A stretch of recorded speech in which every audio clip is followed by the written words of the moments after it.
ஒரு கேள்வியை நீங்க கேட்கும் போது விளங்கிக்கிறதுக்காக கேள்வி கேட்கறீங்களா, மறுத்து பேசுறீங்களான்னு இருக்கு. ஏன் மறுத்து பேசுறீங்க? விளங்கிக்கிறதுனால அவங்க சொன்னாங்க, இவங்க சொன்னாங்க, ஆதிக்கம் மாறா இருக்கு, உங்களுக்கு என்ன விளங்கி இருக்கு? அவர் சொன்னது அவங்க பேசினா அவர் ஏற்றுக்க, நீங்க ஏற்றுக்க மாட்டீங்க. சிந்திப்பவர்கள் அதை ஏற்றுக்கொள்வார்கள்.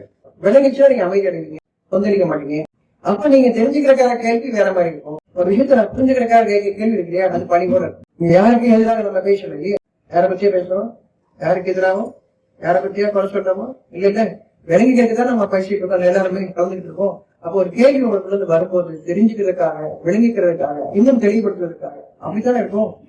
எப்படி உங்களுக்கு அதுக்கு மறுக்கிற மாதிரி வருது அப்படின்னா, நீங்க இன்னொன்னு பிடிச்சிட்டு நிக்கிறீங்க. அதான் கடந்த காலத்துல இருக்காதீங்க, எதிர்காலத்துல இருக்காதீங்க, காலத்தோட பிரசன்ட்ல இருங்க. இப்ப எந்த செய்தியை நிறைவேன் கொடுத்துட்டு இருக்கான்னு பாருங்க. காலத்தோடு பயணம் பண்ண காலத்துல நின்றாரு. 20 வருஷத்துக்கு முன்னாடி என்ன நடந்துச்சோ, 5 வருஷம் முன்னாடி நடந்துச்சோ, அதையே நினைச்சிட்டு இன்னைக்கு பேசிட்டு இருந்தீங்கன்னா நீங்க அன்னைக்கு நின்றுட்டீங்கன்னா, இந்த 5 வருஷமா நீங்க வாழவே இல்லை. இன்னைக்கு நீங்க வாழவே இல்லை, காலத்துல நின்றுட்டீங்கன்னா. ஒரு விஷயம் நான் கேள்விப்பட்டிருக்கேன், அன்னைக்கோ அப்படின்னா அன்னைக்கு நின்று இருக்கு, அதுக்கு கூட அன்னைக்கு கடந்து வரவே இல்லை. இடம் சொல்றேன், உங்களை ஒரு நிலையை நான் விட்டு வைக்க ஆரம்பிட்டேன், அடுத்த நிலைக்கு நான் கொண்டு வரேன். புரிதல், அங்க பகை இருக்காது, சண்டை இருக்காது, மறுப்பு இருக்காது. ஒரு நேர்கோட்டா நீங்க பயணம் பண்ணுவீங்க. உங்களை ஒரு குரூப்பா பார்க்க மாட்டீங்க, தனிச்சுதான் பார்க்கணும். ஆனா விலகி இருக்க மாட்டீங்க, சேர்ந்துதான் இருப்பீங்க. நீங்கள் விலகி இருப்பதும் சேர்ந்து இருப்பதும் உங்கள் இறைவன் மனிதர்களுக்கு காட்டுவதற்காக இல்லை, நம்ம மனுஷனுக்கு காட்டிட்டு இருந்தோம். நம்ம எல்லாருமே நாங்கெல்லாம் வேற அப்படின்னு சொல்லவே இல்லை. அது நான் எனக்கு தெரியும். நீங்கள் எவ்வாறு இருந்து நான் அறிவேன், நீங்க மறைப்பதையும் வெளிப்படுத்துவதையும் நான் அறிவேன்னு சொல்லியிருக்காங்க. நீங்க யாரு காட்டிட்டு இருக்கீங்க? ஒரே குரூப்பா காட்டிட்டு அவங்க வேஷம் போட்டு காட்டினாங்க, நீங்க வேஷம் போடாம காட்டுறீங்களா?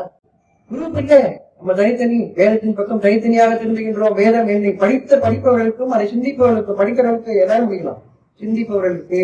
அப்ப சிந்திக்கும் போது அவங்க பார்க்க மாட்டாங்க, எட்டத்தனத்தை மட்டும்தான் நீங்க. அதனால நீங்க ஒரு மனுஷன் தப்பு பண்ணக்கூடாது, தப்புதான் இருக்குங்க இருக்கணுமே தவிர அந்த மனிதனை இல்ல. ஏன்னா தீர்ப்பு சொல்லிட்டீங்கன்னு அர்த்தம். மனிதனை சொன்னீங்கன்னா தீர்ப்பு சொல்லிட்டீங்கன்னா, தீர்ப்பு சொல்றது நம்ம கிடையாது, நம்ம படைச்சோம் தான் தீர்ப்பு சொல்லணும். இப்ப ஒவ்வொருத்தருமே இறுதி வரைக்கும் ஒரு பயத்தோடு தான் வாழுவோம். எனக்கு நான் மட்டும்தான் இருக்கேன், எனக்கு 10 பேர் இருந்தா நான் சப்போர்ட்டா இருப்பேன், எனக்கு 10 பேர் இருக்கிறாங்க அப்படின்னு ஒரு தைரியத்துல இருப்பேன் இல்லையா? ஆனா என் இறைவனில் இருக்கும்போது நான் எனக்கு எப்படி வெளிப்படை எப்படி தோணும், நான் மட்டும்தான், எனக்கு யாருமே கிடையாதுன்ற எண்ணம் எப்பயுமே இருந்துச்சு. எப்பயுமே நீங்க பணியோட தான் இருக்கு. ஒரு 2 பேர் சேர்ந்தாலே நீங்க என்ன பண்ணலாம் கொடுத்துருவீங்க. குடும்பமே இப்பதான் கேட்டீங்கன்னா ஒரு ஆள் தனியா விட்டுறீங்க. ஆனா இறைவனோடு இருக்கும் போது நமக்கு எப்பயுமே அந்த பயம் இருக்காது. நான் தனியா யாருமே கிடையாது, நிறைவேற்ற. இப்ப அவன் தான் சேர்த்து வைப்பான், நீ தனி இல்ல, நான் சேர்த்து வைக்கிறேன். அவன் சேர்த்து வைப்பான், நானும் சேர்த்து வைக்கலாம். அப்ப அவனுக்கு இது தரான்பா, என்னோட கொஞ்சம் கூட வாப்பா அப்படின்னு உருவாக்கிக்கலாம். அதெல்லாம் செய்ய முடியும்.